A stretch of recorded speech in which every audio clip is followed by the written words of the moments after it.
So I'm really pleased to introduce our first speakers of the day, Dr. Caroline Tait and Craig and Kevin Settee. So Caroline Tait is a medical anthropologist with a focus on Indigenous health and social justice. Dr. Tait is a member of the Métis Nation, Saskatchewan, and grew up in a small Métis community in central Saskatchewan. With Dr. Michael Moser, Dr. Tait established the Saskatchewan First Nation and Métis Organ Donation and Transplantation Network, made up of knowledge keepers, persons with lived experience, researchers, physicians, and students. She holds an MA from the University of California, Berkeley, and a PhD from McGill University. Dr. Tait is Canada's Research Chair in Indigenous Health, Equity, and Inclusion at the University of Calgary, where she joined the Faculty of Social Work and the Cummings School of Medicine in January 2023. She's also the Indigenous Platform Lead for the CDTRP. Craig Settee is a citizen of the Fisher River Cree Nation and has over 2 decades of experience as an Ashkabawis helper to knowledge keepers and elders, which has formed his passion to serve community and advocate for Indigenous ways of knowing. Kevin is a living kidney donor to his brother. Craig is a living kidney donor to his brother Kevin, and recently celebrated 12 years since the successful transplant. Kevin Settee was born and raised in the downtown west end of Winnipeg, with roots in Mathesis Island and Fisher River.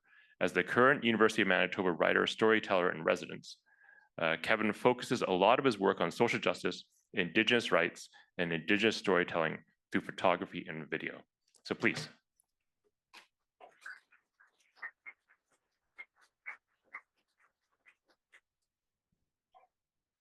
So good morning, everybody. I'm Caroline Tait, and I live on Treaty 6 territory, and I live at home about an hour from where I grew up along the Saskatchewan River and near Batoche. And this has been the funnest project ever, and partly because I didn't have to do a whole lot. All I had to do was find some resources. And so I just want to tell you a wee bit about how this came up around, and that's that it started with the work in Saskatchewan, and that 50% of the people, you've heard me say this before, on the wait list for kidney transplant in Saskatchewan are status First Nations. That does not include non-status First Nations and Métis, and it's a huge problem. And our people are not they're getting transplants, but they're not. Oh, sorry, that's my sister. That's my sister-in-law, my ex-sister-in-law. Anyway, there was no downside to divorce. It's like I love my ex-husband and I love my ex-family. So yeah, but anyway, so yeah.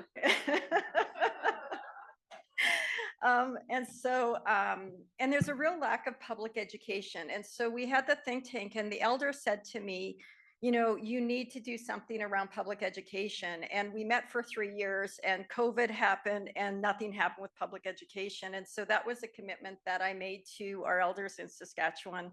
And living donation is an important strategy to reduce the number of Indigenous people waiting for kidney transplant, including to avoid patients needing to relocate for dialysis. So preemptive transplant is a conversation, and some of you in the room and others like Jay Gill and John Gill, you know, we've been talking about like, what does preemptive transplant look like? And I'm actually going to have a conversation with the rabbi from yesterday. It was intriguing to me. Yeah, but there's just a lack of discussion. So like a lot of populations, Indigenous people generally tell me that they don't talk about organ donation and transplantation unless it's right in front of them. And there's all kinds of issues around cultural understandings of the body, personhood, and spirituality. And the original funding for this project, which now we just applied. I applied with Laird Goulet, who's an artist in Prince Albert. Was the original idea was that we would talk to elders in Cree and Michif in Saskatchewan and talk about like, what does the heart mean? So the heart in English is, you know, we think about like, it's the seat of emotions. And so hearts are about love. Hearts are about connection to other people, you know, but you can also have heartaches. I mean, heart, you know, you can have like, and so the heart is this very important organ, but we don't necessarily know traditionally if in Cree language, in the Cree worldview, for instance, if it's actually the same. And so Laird and I are going to, with a translator, Randy Moran, who we love, we're going to interview elders in the upcoming year, and then Laird is going to paint 4 large canvases of what the elders say.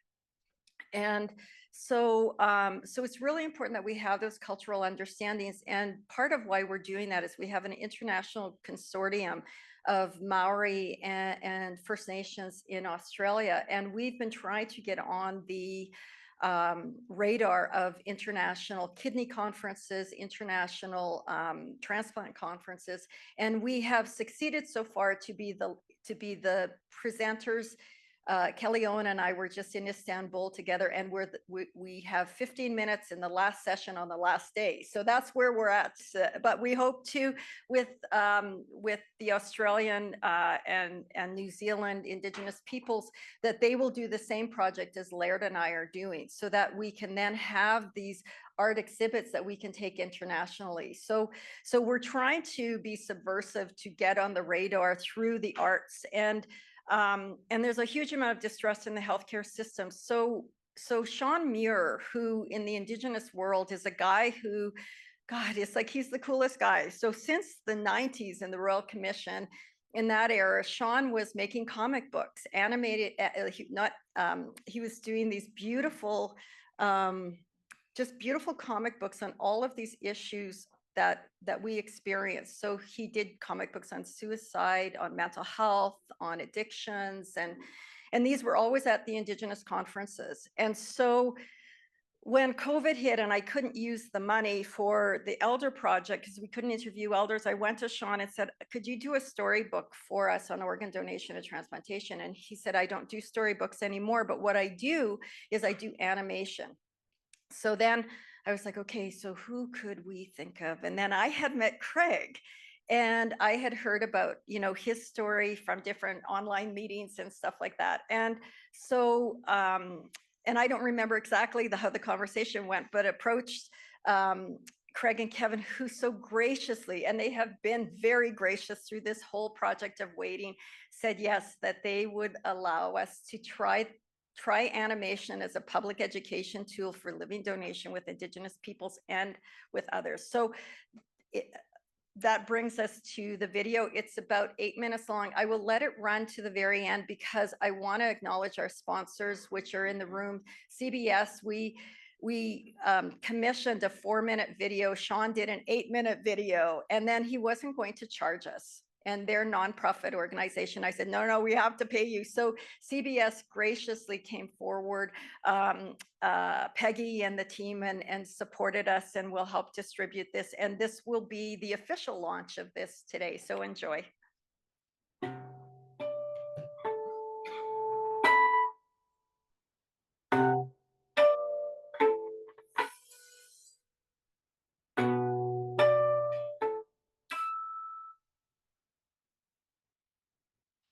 Man, first time I pissed blood, I thought it was because of a slap shot I took to the plums. Who would have thought it'd be kidney failure? Like, what kid gets that shit?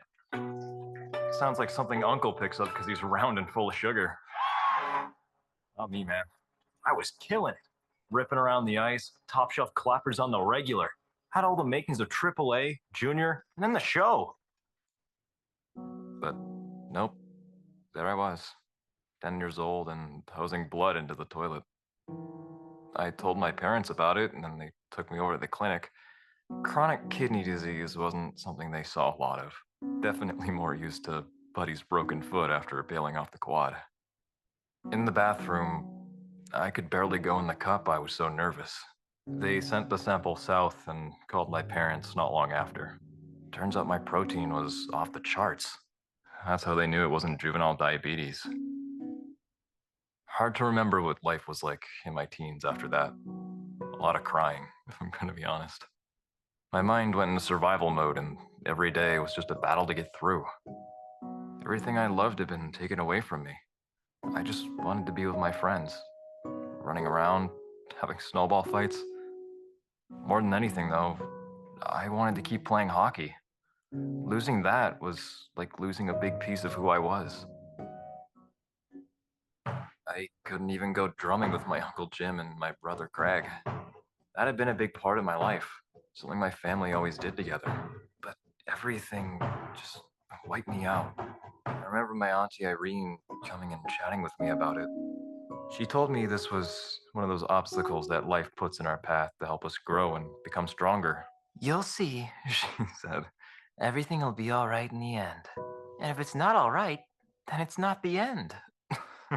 She told me I had family there to support me and that everyone would do their best to make sure I got through this. It was nice to hear, but I didn't share her optimism.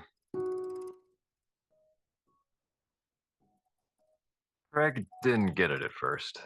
Try and explain something like renal replacement therapy to a 16-year-old when you're 10. Hell, try explaining it as an adult. Greg! Wait up! Come on!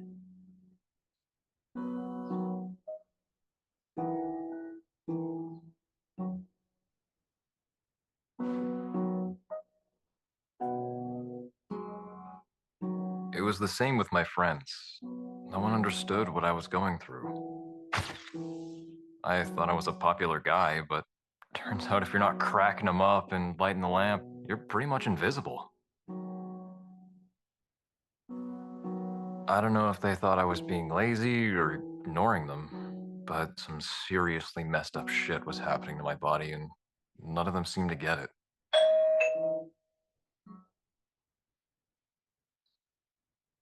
Can Kevin come out?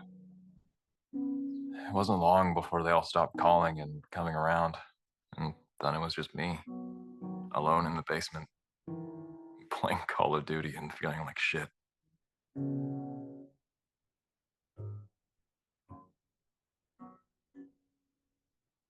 It hit my 20s and shit got dark.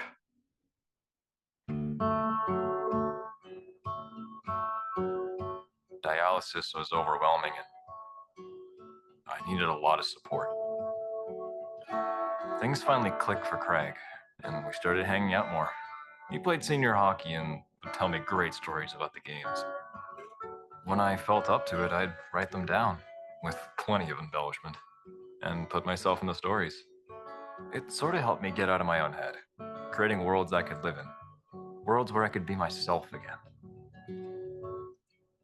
Walk me through the moon, yeah, show me how to fall in love. Sleep inside my head, slowly make me calm down.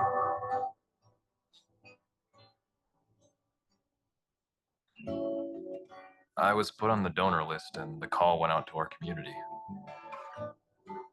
The two best candidates were Uncle Jim and Craig. Unfortunately, Uncle couldn't do it because he had his own health issues to deal with. He joked that I wouldn't want his stinky old moose kidneys anyway. One night, Craig and I were sitting around playing Call of Duty, shooting the shit, when he told me he went to Auntie Irene for advice on this whole thing.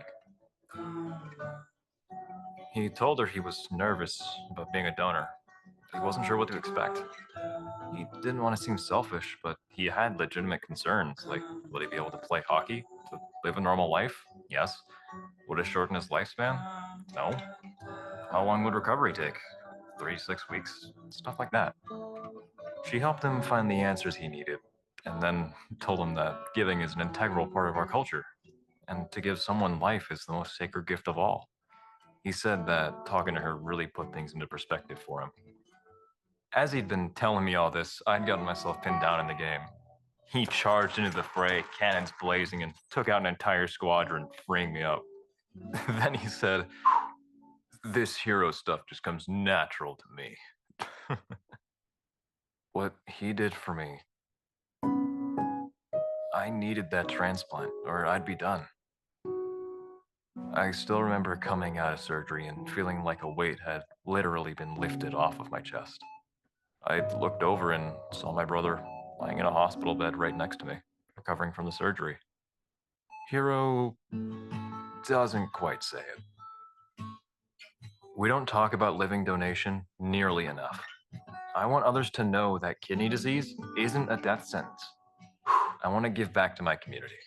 I want to honor my brother, to show him how grateful I am, and to thank my family for being there when I needed them most. It's only because of their compassion and sacrifice that I'm here to share my story and to begin a new chapter. You ready, bud? You gotta know, it looks so easy. Everybody gets along, but I'm not sure that I'll find my spot. Yeah, I'm not sure that I will not be lost when the time comes.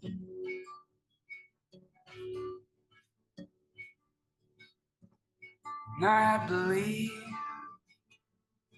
that's what you meant to me. I'm only away when you call my name. When you call my name out loud.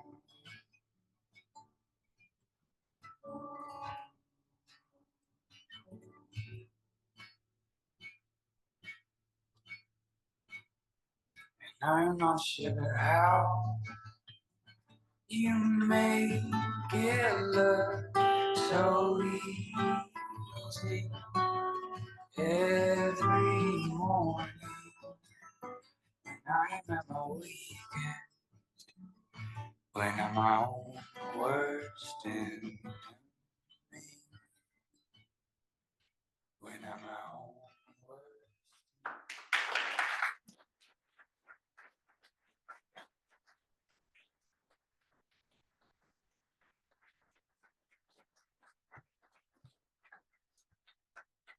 I get all choked up and it didn't even happen to me.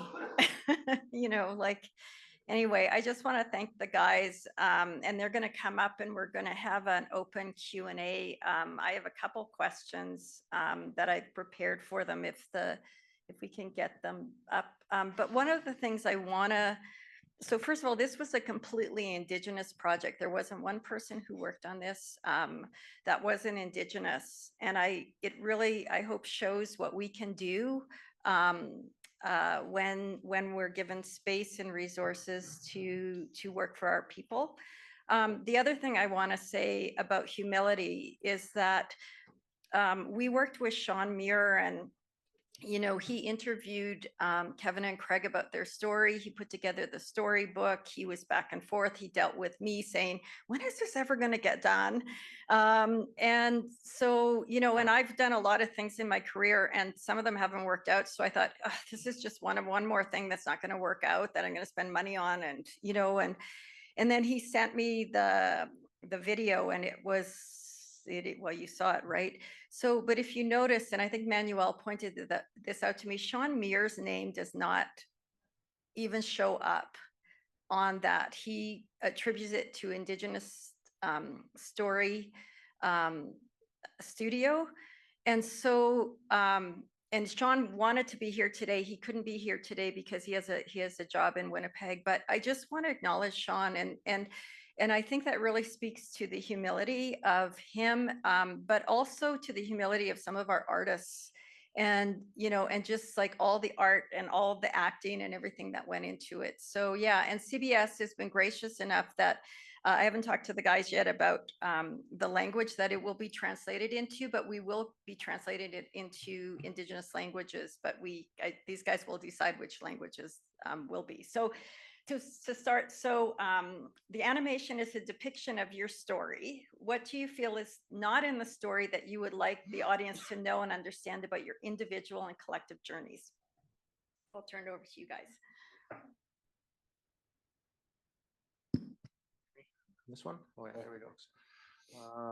Yeah, I think pretty emotional just to watch the video again. I know I watched it a few times, given feedback. I think one thing I would say that maybe isn't as highlighted in there, it's mentioned, is some of the cultural practices as well that we kind of did during our journey. Like we did work with some of our traditional healers and traditional medicine people. Ceremonies were a big part of our life as well. And so just attending those as well for our own physical wellness, but also our, mental and mental and emotional and spiritual wellness as well. And so that was a big part of the journey as well. I think that's a underlying thing, and maybe sometimes you don't want to put it out there so much, but it is a really important part of, I think, that journey as well, to be well and live well, and overcome a lot of the obstacles that come with any kind of hardships in your life. And so I think that's something that I would say um, was mentioned in there, but not as highlighted. It's really about the story of my brother here, right? And a lot of it is from his experiences, and I'm in the background and come in, and that's a part of my story for this journey. But that's what I'll add for now, and pass it over to you. Hello. I just want to say that the reason why I'm wearing sunglasses is because I forgot my glasses in Winnipeg. I was at the airport and I was looking for my glasses. I'm like, oh my God, no way. That's the first time I've ever done that in my life, like go somewhere without like my glasses. And I just want to start by saying thank you to Carolyn. Thank you to everybody here. Thank you to all the workers, because like the whole process has been really good.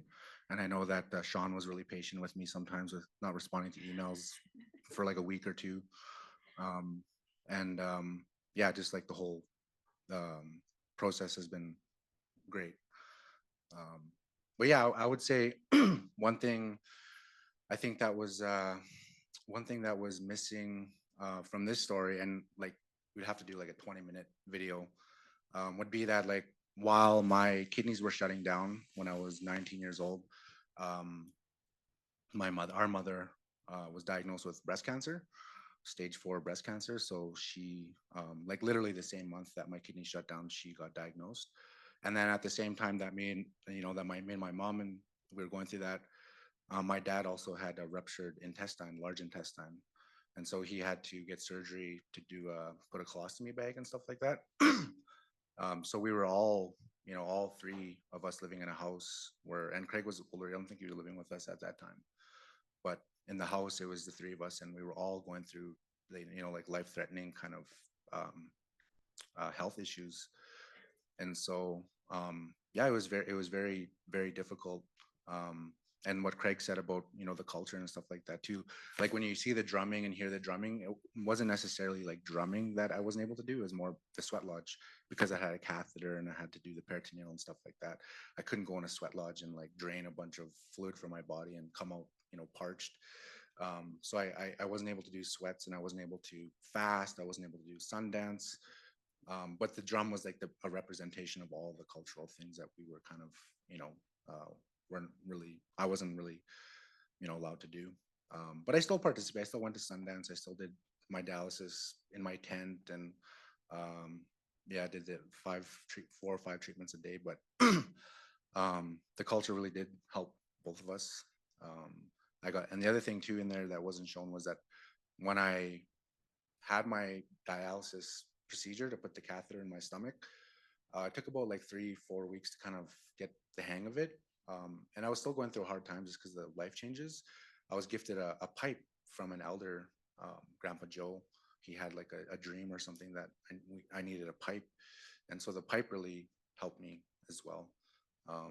So it's like a combination, of, Western medicine and our traditional culture, I think, that really helped kind of keep me alive and help our family and stuff like that. So you sparked a memory for me.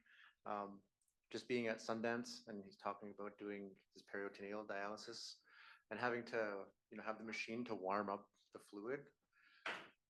This memory just came back. Was like, I remember a gas generator in the field with the big cord going next to Kevin's tent with his machine right there warming up his bag, and then he would go and do what he needed to do in the tent. And it's just like, to actually like maybe have a visual or have like something like that captured in a story like this is like, when are you ever going to see a peritoneal dialysis machine, out at Sundance for somebody to do so they can, participate in it, to come help out. So just that's something that just kind of popped in my brain here as you were sharing that, Kevin. So interesting. So one of the things that was shocking to me, which seems crazy, is that we set out to tell a story about living donation, but we didn't set out to tell a story about the struggles kids have when they're living with chronic illness. And so that was that just struck me. And I thought, this would apply to children with cancer and, other types of illnesses. So, Kevin, do you want to talk? And we had a conversation, I remember, with Sean about the use of like, and I don't, like kind of if you saw the image of, how do you disappear, right? And you talked about, um, shit getting dark, right? And I don't think, in many of the health meetings I've been in, I haven't heard anyone talk about the experience of children and what it means to be a child going through a chronic illness. So do you want to talk a little bit more about what that was like for you and yeah, and how the film depicts it, I guess. Yeah. Yeah. I think what comes to mind for me when thinking about my experience with kidney disease and kidney failure is the experiences that the experiences. Sorry.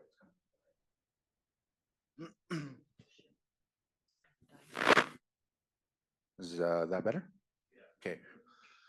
The thing that comes to mind when I think about my experience as a young person going through kidney disease and kidney failure, I think was like some of it is like the visits at the hospitals, like going to the hospital and kind of being nervous, kind of being scared, like, oh shit, like what's the news now, kind of thing. Because like for a little while the protein was high and the doctors were trying to bring it down through different medications and stuff like that. And then the medications had different side effects, all these different kind of side effects and stuff like that. So that for me, that was scary. And I always remember having like I had a really good doctor, and I don't know if he's still a doctor now, but his name is Dr. Blight Hansen. And he was my, I don't know, maybe he's here. I don't know, or he was here. But I always remember him being, really kind and soft-spoken and generous and, like leaning into me and really listening to me and really helping explain things to me and my mom and, sometimes my dad when he was there. But yeah, I think for me, that was really important. The hard thing about, going through kidney disease for me was like in the story, like, not being able to play sports. I think also the prednisone had an effect on me as well, like with getting bigger and stuff like that. That was hard. And then I dealt with like a lot of cramps, like my like leg cramps. I remember having lots of leg cramps, still trying to play hockey and feeling kind of sick and stuff like that. And then just realizing like, yeah, I'm not gonna be able to play hockey the way I used to, just with the cramps and just feeling tired and stuff like that. And yeah, I think, but the other thing that I think about too is, yeah, just all the different kind of medications. And I remember I used to miss my medications quite a bit when I was younger, partially too because sometimes they made me feel sick. So it's like,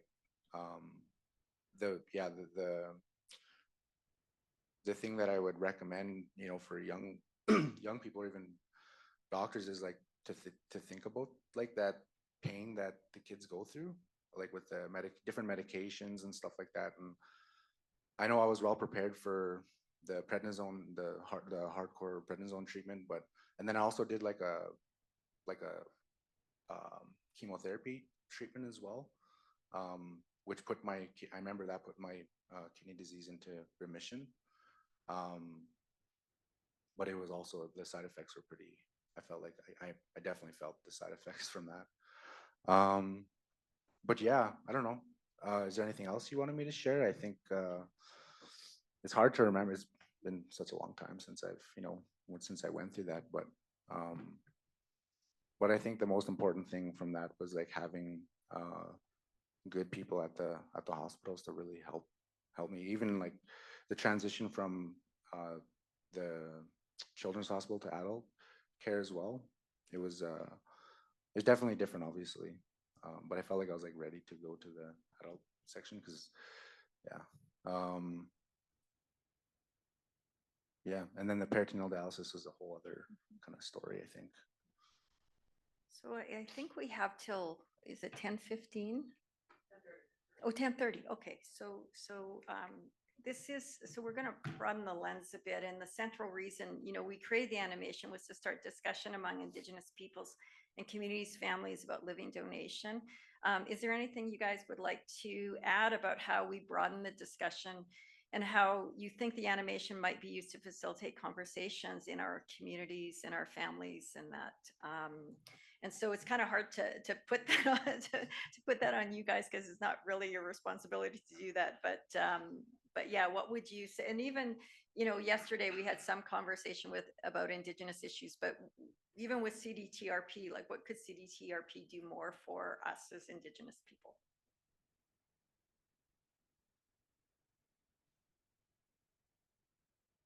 What could we? I think I remember some of the email conversations we had as well around how to utilize the animation project as well. I think a couple of the things that I mentioned were, obviously hockey is a big part of our lives, and we're big sports fans and stuff too. But there's a lot of like tournaments, like sports tournaments that happen. Often, some of them are also in coordinated during like treaty days or tribal days or so. Like back in Manitoba, there's a big tournament that's in Brandon every year, and there's also like a powwow and a volleyball tournament and like dances that happen. And so like, to also share stories like this in those spaces, I think would also, share that message far and wide, because it's not just people from Manitoba that go to, that powwow. People come from all over the place to go there. And there's also a number of hockey tournaments that I've been a part of that are like First Nations, Inuit, Métis, like hockey tournaments. And there's a big one every year that happens in Saskatoon called the Chief Thunderstick tournament. And so, just to have spaces like that where you can go and, we're talking about hockey a lot here. So that's maybe where that focus came from. But also at, there's also Indigenous like health fairs, community health fairs that people put on. And so, I think maybe to be able to share this video and information like this with communities like that might spark interest as well around those conversations. I think also prevention is a big thing too. And then some of my daytime work as well. I know there's a project that's around, screening for kidney disease as well. So this also might help, to share that message around getting your kidney wellness checked as well, and get screened for what your kidney wellness is at, and just to highlight things like that come to mind for me around how to utilize this story, this video.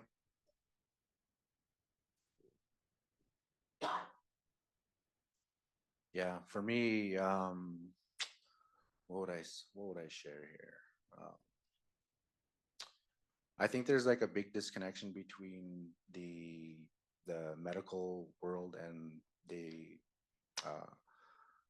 like the actual causes of the health issues and stuff like that. Like when we think about this colonialism in general, we think about resource extraction, we think about the destruction of the land and the water, and how all these things, kind of cause the issues that, we're kind of dealing with, even, urbanization and that kind of thing. So, yeah, I think, I don't know where to go, but I think when I was at a kidney conference a couple of years ago, and I was making a documentary about the resource extraction that was happening in Manitoba of a silica sand mine, and like and they're talking about, like, the people from the communities are talking about the health impacts that this is going to have on their people and the animals and the water and the cleanliness of the water, and the silicosis, that will affect their lungs if this open pit sand mine is created in between their communities. And for me, it's like, I feel like we don't talk about that kind of stuff enough. Like, you guys deal with all the issues related to colonialism, but I think there needs to be more conversations about, like, how can doctors be involved with social justice? How can doctors get involved with, fighting for Indigenous rights? How can, doctors and the medical world, deal with patriarchy? Because that's such a big, issue globally. And like, patriarchy and white supremacy causes so much issues, for people all over the world. And so, like, these are things that you guys should be really talking about, these big issues around the world. And, the science part is obviously like super important, but I think every job, everything that people do, we need to have some sort of a justice side to the work that we're doing, not just one thing, because everything is interconnected. And that's one thing about Indigenous people, about us, that we know that everything is connected, the fire, the water, the air, the land. You can't do one thing to the land here and not expect there to be, impacts in another place. You can't, completely wipe an animal from a certain area and expect the food chain not to be affected. So it's like, yeah, that's kind of, educate yourselves about social issues and things that are happening in our communities. Like, and a big one is right here in Alberta, with the oil sands and stuff like that. So what does the transition look like where everyone has an opportunity to be healthy, to be happy, and to live in this world in a good way. So not really science based, I think more social justice based, but I think it's that would be my recommendation. And I think that's goes for me and my brother as well. We have work to do to be better men, to be better community members, to be better parents, to be better. It's just a human level thing, I think. Yeah. Thank you. Yeah, and I definitely agree. I have to tell you a funny story. So I've shown this video to many First Nations people at home, right? And the thing that they come back to me is the word auntie. So they're like, we say auntie, right? And aunties are really important, right? Like auntie, everybody's an auntie. And so it's funny. So one of a good friend of mine said to me, that's really a colonial Indian, like they say an auntie.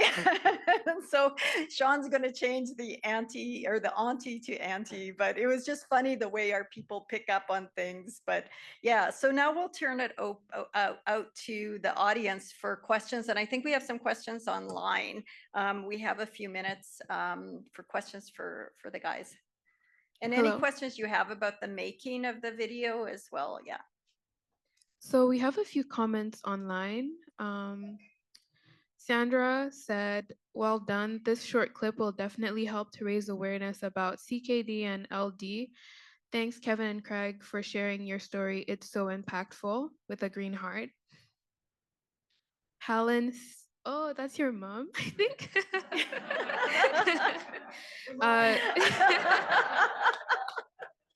She says, we loved the video, Craig and Kevin. Mom, grandmothers Ivy, Mary, and Tanis are watching and listening from Winnipeg. Lots of love to you both.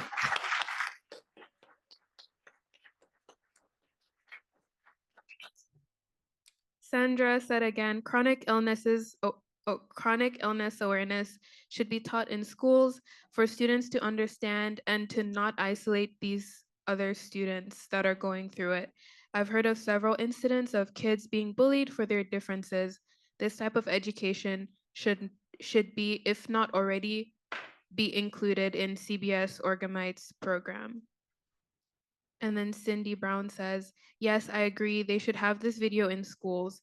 Why not even have it on television? It can be put on APTN, also on national television, when there are special Indigenous holidays to raise national awareness. So one thing I'll add, and I just told the guys, and I've told some of you already, is that I submitted in I don't know when, a couple months ago, to the World Congress on Nephrology. I can never say that word. And it's been shortlisted for the community film event competition. So I'm hoping the three of us can go to New Delhi. And again, it's about raising that international awareness at those conferences and trying to, because there's so many Indigenous people globally. And as Kevin pointed out, the social justice issues are as important as the health issues because they're intertwined and they intersect in all kinds of ways. And one of the things in Canada is that we just don't have the data, right? So we don't have the data on how many of our people don't get on the transplant list. We don't have data about well, and a lot of the people I talk to, when I ask them about living donation, they'll say nobody ever talked to me about living donation. So that's an interesting thing too. I don't know what that means, but without the data, we need more data, and that's why we talked about having a database of living, of people's stories, right? And having a national database of Indigenous stories around organ donation and transplantation to try to look at what are the intersecting issues that people face in the North versus people who face in the South and that. So, yeah. So are there any questions oh, I have one over here. oh, Can't right see there. me Oh, around the pole. sorry, Hi, sorry, it's okay. Peggy. So Kevin, at one point you mentioned that, you and your mom and your dad were all going through a very challenging, dark time. Can you talk, I'd love to hear a little bit more about how the community and, Auntie and who else might have stepped in to help you guys through that time and what that might have looked like. Yeah, it was it was probably the darkest time of my life. And I think because leading up, like I knew when my operation was for my catheter, and I was starting to kind of feel the effects of my kidney failure, like physically and mentally. And like sometimes I felt like I was kind of going crazy. Like I felt like I was losing my mind, like my mind wasn't working properly. Like like even the difference between a red light and a green light at a freaking stop, and driving, or like a one-way sign, like, oh shit, like which way do I go, like, and thinking, okay, this is not normal, and I don't know if that's like a common experience for people who are having kidney failure, like not being able to like think straight. So yeah, like the weeks leading up were pretty difficult. And then I actually, yeah, like the anti part, when the first couple drafts, that wasn't really a part of it, I feel like, or like, I don't remember seeing that part, but when I did see it, I got emotional because, I did have like a nervous breakdown. Like I did have a really bad panic attack where I felt like my world was spinning around me. And it was because of all the things that had built up, at this, and this was like weeks before. So, I felt like I either had to go to the hospital or like a psychiatry ward or something. But my mom was like, no, we're gonna take you to go see Myra. So like we called my auntie Myra, and we went there, and then she basically explained my whole life to me, and where I was at that moment, to help center me and ground me. Like, this is what you're going through, and this is your reality. And at that time too, I was drinking. So I was drinking with like friends and stuff like that, and then she told me, like, you're trying to hurt yourself. That's what you're doing, and you got to stop. Like, you got to stop hurting yourself like that. You got to kind of face this head on. It's nothing's gonna change. Like, you got to deal with this kind of. You're gonna have to go through this with your mom and your dad, and it's gonna be hard, but we're gonna be there for you. Whenever you need me, I'm here. You can come and see me. And like after I talked to her, my whole nervous system and everything was back to normal, and I felt good. And she smudged, and we talked for hours. So that was really an important moment for me to have the support from my auntie, and then my mom making the smart call to call my auntie. So yeah, that was, and then the community was always kind of supportive, especially when I we made a call for transplant. I think there's definitely a few people who called to to put their name on the list and stuff. But because there were so many, they kind of prioritized the family. So, and I've had people message me saying, hey, I tried calling, like, it's not, like, I don't know what to do. They're not getting back to me, kind of thing. So there's a little bit of I don't want to say miscommunication, but like prioritizing of family, and the community, outside community, didn't really know the process and stuff like that. So yeah, that's what I would share about that. It was important. Family is important. Yeah, I think we had a couple questions at the back there. Yeah. Erica's going to come with them.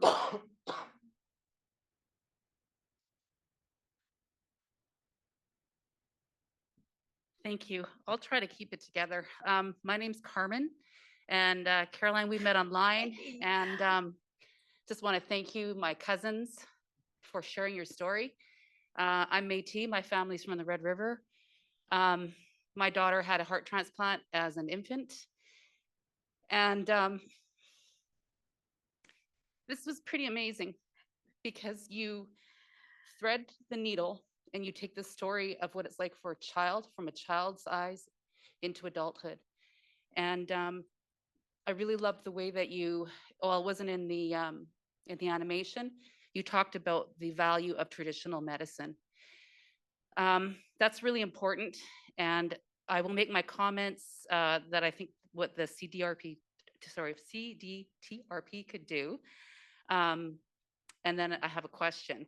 So first and foremost, it would be that those of you who work in this field, when there are children born with congenital issues and they transition into adult care, that's just a really hard experience because a lot of adult care practitioners are not trauma informed for what it's like for children who have been poked and prodded their whole life.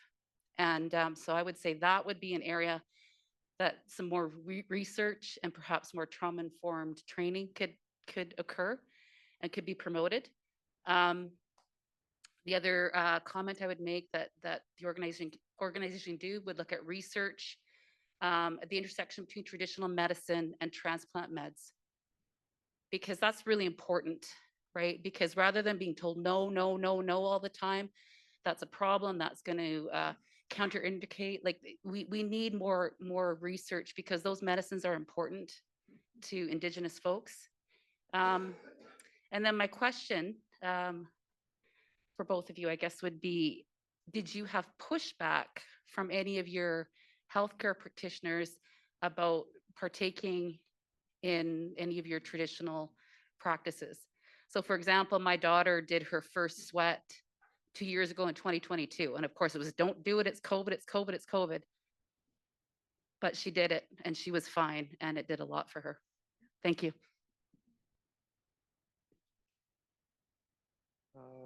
Yeah, I guess in terms of the story as a living donor, not really any pushback, I think, on my end, because I wasn't having to, take medications or anything as well that, could be in conflict or not in conflict. But I think I've shared before in a story, I think the one thing that stood out to me in the living donor process as well is like throughout the testing, one of the ones near the end is like a psychological test where you go and talk to a psychologist or a psychiatrist, and they ask you some questions just about your own readiness. And yeah, one of the questions I thought was interesting there was about, are you receiving in compensation to be a living donor, or is this something that you're doing of your own volition?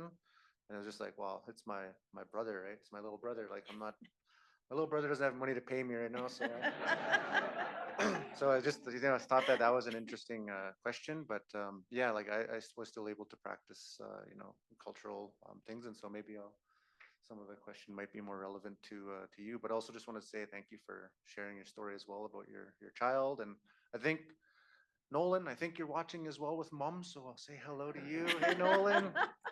And with that, I'll pass it over to Kevin. Yeah, I would definitely say, because we were both raised doing sweat lodges by Myra, and yeah, like that was a big thing for me since I was a little boy. Like being worried about trying different medicines and taking medicines because of how, and even now it's even more scary because of the immunosuppressants. Like I don't want to drink a medicine and then something happens with the medication, or even the heart medication or something like that. So I've always been thinking about that, and who would be the right, kind of people to kind of take on that kind of research to really look at, traditional medicines and how they're used and how they might interact with, our prescriptions and stuff like that. Because I want to, and sometimes I do drink medicine, but it's like, oh, it's kind of scary, like we have muskeg tea and cedar tea and all different kinds of like Wee tea, and it's like, how are these kind of teas interacting? So I would be very interested in looking into that, myself, and learning more about it, because I think there are so many benefits to our medicines, and sometimes it's not even just ingestion as well. Like that's why I like going to sweats too, is because they use cedar water, and there's science behind using cedar water and steaming and all that kind of stuff too. And all the medicines that they burn, so we inhale stuff as well too. Lavender and different saps and sweetgrass and sage and all these different things. Like we don't have like I don't think we really have. Well, we do. Like it is science in itself, but not on like a molecular kind of a level. But our people have been doing these kind of ceremonies and practices and trial and error for thousands of years, and have kind of figured out the things that kind of work for us. And sweating and fasting, I think these are pretty common things among all different kind of religions and cultures around the world. In India, in Nepal, and everywhere. Like people fast, people people sweat, or people have some sort of a water ceremony where they cleanse their body in the water, cold water baths and stuff like that. So yeah, how do these things affect our bodies? How do these medicines affect our bodies? That's a big interest of myself as well, because I live it. Yeah. So And thanks for sharing as well. Heart transplant, that's like, I feel like that's another level of seriousness, and yeah. And I think there was another question in the middle somewhere.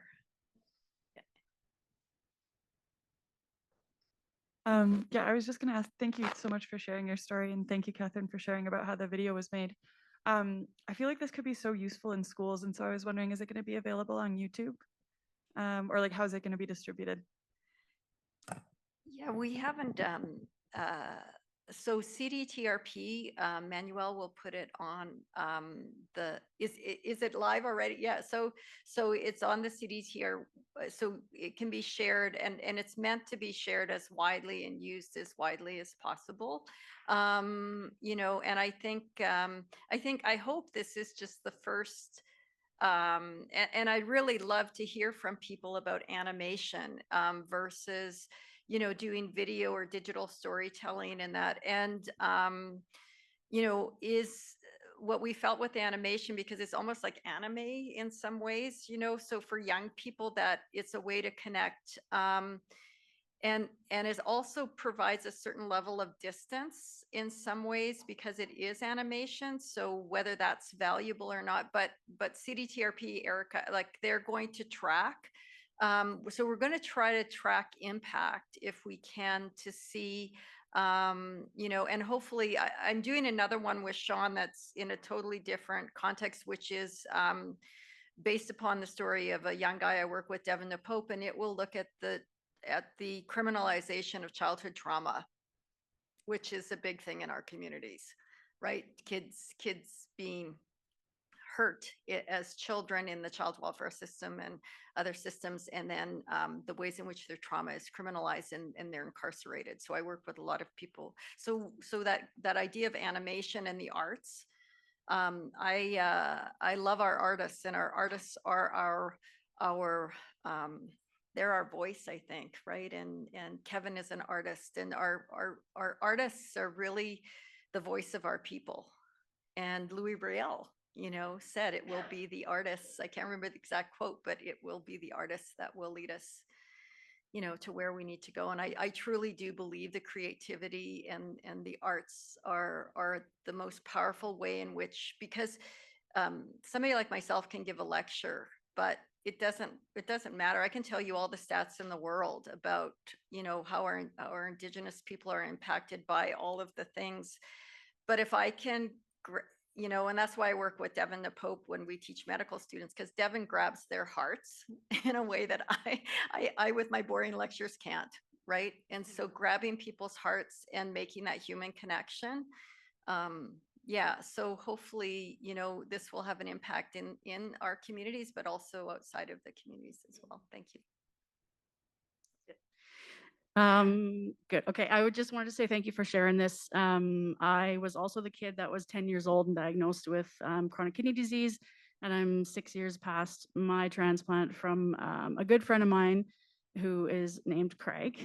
And so my question for both of you is more about the assessment process as the recipient and the living donor, because I know that my donor, he had a bit of a frustrating journey. He lives on the West Coast in a small town, so he traveled out here to Calgary to do some testing. But anyways, all that to say, he had a pretty frustrating time with the whole process. It was really challenging for him and a little off-putting. He donated, but it was a struggle for him. So I'm just curious how, yeah, how your journeys through that process was for both of you on both sides. Like the transplantation process? Like the assessment. The assessment, okay, yeah.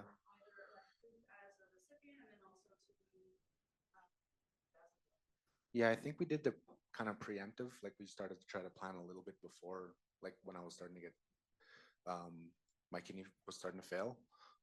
And then I got put on the list as soon as I was on dialysis, the surgery, I guess. Yeah, for us, I think we waited about a year and a half, 2 years I was on dialysis before we got the transplant. But for me, yeah, it was not really, I felt like we weren't really in the know as much as I think we could have been. Maybe that's just a staffing issue in the medical side, like not having enough people to kind of communicate with, potential recipients, and I'm pretty sure there was like people, who were kind of inspired by our story as well, and who were interested in actually, maybe being a donor, like a living donor for somebody else, somebody random, So I think there may be are some missed opportunities because of, if people go have a hard time, or maybe it's not even uh, they're not dealing with racism, they're just dealing with people not being able to communicate respectfully, or maybe they're stressed, or maybe someone's having a hard day and they get a phone call, a potential recipient or potential donor gets a phone call, and it's like somebody like, like upset or mad. It's a really life-changing kind of decision to want to be a donor, and I think people should really be taken with the most care and kindness and respect and love, because that's like the greatest act of love, is to give a piece of yourself so that someone else can survive. So absolutely, I think donors should be treated with the most respect and care when they make that first contact, or the medical system makes the first contact with them. Yeah, because it could be a make or break for some people, I think. But yeah. Yeah, for me, the assessment took a little while, and it was also kind of a waiting game as well, because initially, like in the story too, like our Uncle Jim went through the testing first, and so I think he got about halfway through. It was about 6 months, and then kind of determined that he wasn't a viable candidate just for some health reasons. And so then, yeah, that's what kind of put the needle back a little bit. There was 6 months, and then it took, yeah, I think it took about 8 months to a year for me to go through all the testing. So as soon as Uncle Jim let us know the news, he was pretty sad about it, because I know we really wanted to do that as well for our family.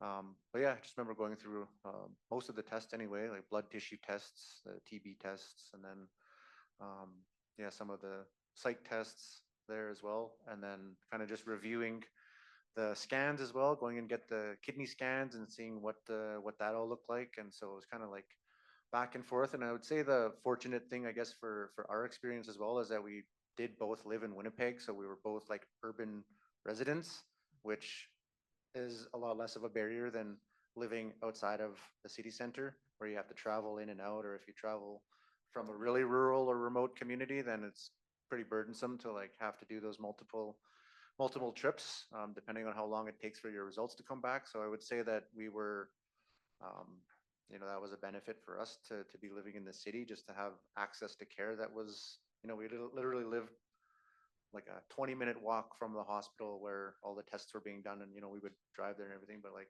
people have to drive 20 hours sometimes to come down from the north as well to come to Winnipeg for tests. And I live on the west coast now in Vancouver too, so for people to have to take a boat and then take a ferry and take a flight, like it can be pretty long. And so I think those are also things that I'm cognizant of in terms of telling my story, is benefited from living in the city. But the assessments, they all went like okay, and from what I can remember.